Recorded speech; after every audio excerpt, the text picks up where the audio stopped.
અમદાવાદના જમાલપુરમાં એક 8 વર્ષના માસૂમ બાળક સાથે યુવકે તકનો લાભ લઈને સૃષ્ટિ વિરુદ્ધનું કૃત્ય કર્યું છે।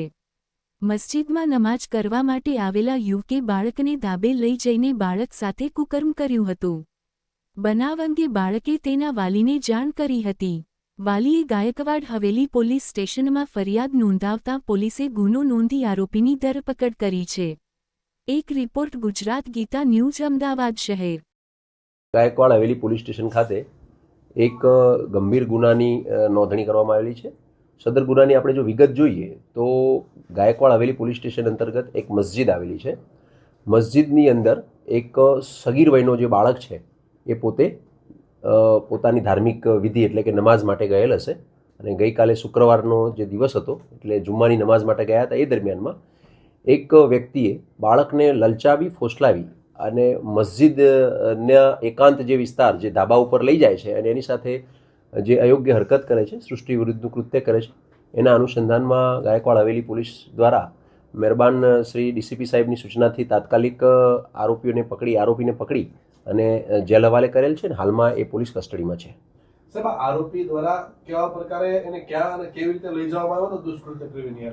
હા, આ આરોપીનું બેકગ્રાઉન્ડ જરા જોઈએ તો આરોપી વિરુદ્ધમાં મારામારીનો એક ગુનો દાખલ થયેલ છે ઓલરેડી અને આ આરોપીનું ફેમિલી થોડું ડિસ્ટર્બ હોય, એ માનસિક રીતે એ જે પણ ડિપ્રેશનમાં હોવાને કારણે એ પોતે આ બાળક જે છે એને નમાઝ બાળકના નિવેદન મુજબ નમાઝ પઢાવવાનું, નમાઝ કેવી રીતે કરાવી એવું કંઈક બતાવવા માટે એકાંત જગ્યાએ લઈ જાય છે અને એની સાથે સૃષ્ટિ વિરુદ્ધનું કૃત્ય કરે છે। એ મુજબની હકીકત છે। બનાવનું સ્થળ એક્ઝેક્ટલી કયું છે?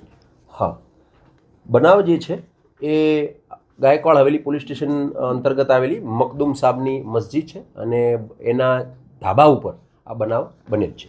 આરોપી અને બાળક વચ્ચેનો સમય જે છે આપણી તપાસની અંદર કેટલોક સામે આવ્યો છે? કેટલાક સમય સુધી ધાબા ઉપર રહ્યા? કોઈ પુરાવા મળ્યા છે કે નહીં આપણે? હા, આ ગુનાની અત્યાર સુધીની તપાસમાં એ વસ્તુ ફળીભૂત થઈ છે કે બાળક જે છે એને આરોપી લઈને 15થી 20 મિનિટ સુધી એ પોતે ધાબા ઉપર રહે છે અને બાદમાં આ બાળક જ્યારે નીચે ઉતરે છે ત્યારે બાળક સૌથી પહેલાં નીચે ઉતરે છે અને આરોપી એની પછી પાછળ 2 મિનિટ પછી જાય છે। આ બંને વસ્તુ જે છે એ સીસીટીવી ફૂટેજની અંદર એ ક્લિયર થાય છે અને આપણે પુરાવા મળી ચૂક્યા છે। બાળકની પરિસ્થિતિ કેવી છે? આ બાળક છે એ હાલમાં ગંભીર સ્થિતિમાં છે। અત્યારે એમને દાખલ કરેલા છે અને હાલમાં એમની સારવાર ચાલુ છે। ડ્રાઈવ પણ ચાલુ છે, આપકો સીસીટીવી લગાવવાની પણ સૂચના આપી રહ્યા છો, શું સંદેશો આપશે? હા, મહેરબાન ડીજીપી સાહેબની સૂચનાથી 1 મહિનાની એક બાળકો અને મહિલાઓ માટેની એક ડ્રાઈવ ચાલી રહી છે, જેના અનુસંધાનમાં આ પ્રકારના જે ગુનાઓ છે જે વાસ્તવમાં સોસાયટી વિરુદ્ધના, સમાજ વિરુદ્ધના ગુનાઓ છે, તો આવા પ્રકારના ગુનાઓ ન થાય એ માટે અવેરનેસના ભાગરૂપ અમે વિવિધ સ્કૂલોની અંદર જઈ અને અન્ય ધાર્મિકથી માંડીને અન્ય સામાજિક સંગઠનોની જે ઓફિસો જ્યાં બાળકો સામાન્ય રીતે જતા હોય છે ત્યાં અમે જઈએ છીએ અને એમને સમજાવીએ છીએ કે જ્યારે બાળક જ્યારે આવતું હોય છે તમારી કોઈ પણ સંસ્થામાં ત્યારે તમે એની સુરક્ષા માટે એવી કોઈ જગ્યા ન હોય કે જ્યાં કેમેરો ન હોય, આ પ્રકારે કેમેરા ઇન્સ્ટોલ કરવા। આ પ્રકારે શાંતિ સમિતિની જે મિટિંગ છે એમાં પણ અમે વાત કરેલી છે।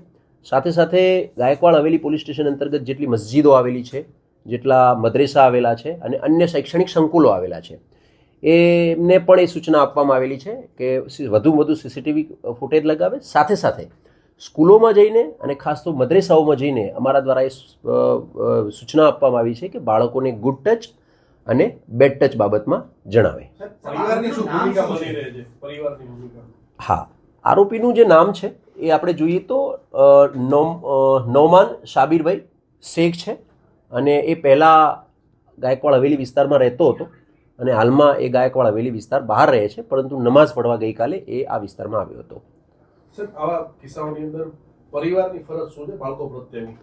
હા, આપણે જોઈએ તો સામાન્ય રીતે સમાજમાં અનેક પ્રકારના ગુનાઓ બનતા હોય છે, પરંતુ આ પ્રકારના જે ગુનાઓ છે ખાસ તો મહિલાઓ અને બાળકો વિરુદ્ધના એ સમાજ વિરુદ્ધના ગુના છે।